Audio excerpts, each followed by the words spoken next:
And now bring in former White House press secretary for President Trump during his first term, Sean Spicer, NewsNation contributor and host of the Sean Spicer podcast.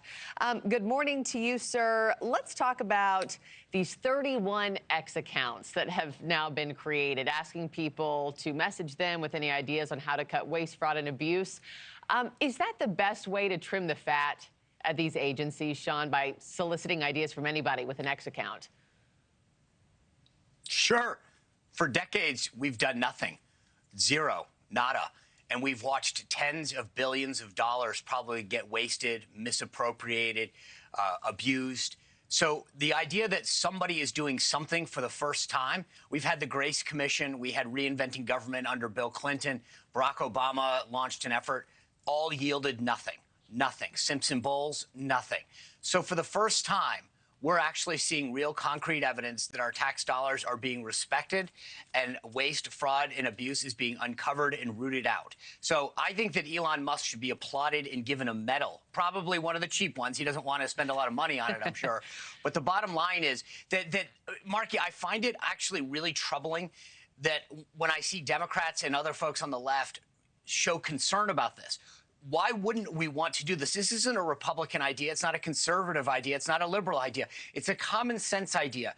Every business, every household, hopefully, is going through their own accounts, getting out of, looking at maybe how many subscription accounts they have or money that's being wasted in other ways. The idea that people aren't outraged that they're uncovering this much waste is the real crime here. Sure, but what do you think, realistically, what kind of feedback do you think they'll really get from everyday America? I mean, you know better than most, there are some special people who live on X, Sean Spicer. I mean, what do you think they will really hear back from people behind a keyboard at home who don't know what's going on at the government level? Maybe something, maybe nothing. I was at an event the other night, Markie, and this woman who used to work at the Department of Health and Human Services, thought that I was a receptive voice and just started detailing how their contracting system was completely messed up, duplicative. They didn't know how to, file appropriate accounting codes with some of the programs. And that in a basic rudimentary review of it found massive amounts of duplicity in the contracts that were being awarded. So if there's somebody out there that has an idea that these guys can look at it, but again, it goes from I would rather have people looking for waste and respecting our tax dollars to just saying, oh, it's only a few $100 million, which is what the Democrats currently are doing. Let me play a bit of sound for you, Sean. Journalist Bill O'Reilly, who has defended DOGE, warning last night that Musk needs to deliver some results ASAP. Take a listen. The problem is that Musk is arrogant, and he comes at it like, hey, I know everything, shut up. No. You've got to explain in a disciplined way to the American people if you want to help Donald Trump. Yeah, Sean, agree or disagree? Is Musk's messaging style becoming an issue here for the White House? Maybe a little.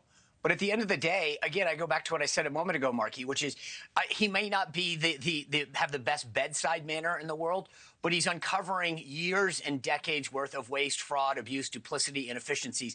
And if that's what it takes, look, when I call somebody who helps financial plan for me, I care about whether or not they're making me money and helping me plan for my kids' college education, not whether or not they've got the greatest bedside manner. That's maybe held for other jobs that you want somebody to be a little bit more soft and cuddly. But right now, I want someone who's going to do the job, and Elon Musk is getting it done. Yeah. And do you think, you have known President Trump, unlike most. You've had proximity to him, unlike most. Do you think he's enjoying everything that Elon Musk is doing right now? Because I keep on thinking, two beta fish don't last for too long in the same bowl. Do you think he keeps him around all 4 years, Sean? That's an interesting question. We'll see as time will tell. But for right now, Elon's basically acting as a heat shield for him. So all of the Democrats, you played a couple of those clips, they're outraged at Elon Musk, not Donald Trump.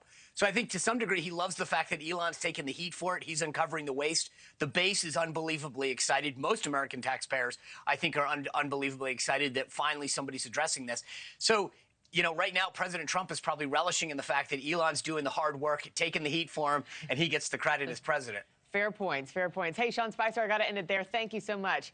Thanks for watching, everybody. Go to joinnn.com to find NewsNation on your television provider. Also, don't forget to click that red subscribe button below to get more of NewsNation's fact-driven, unbiased coverage.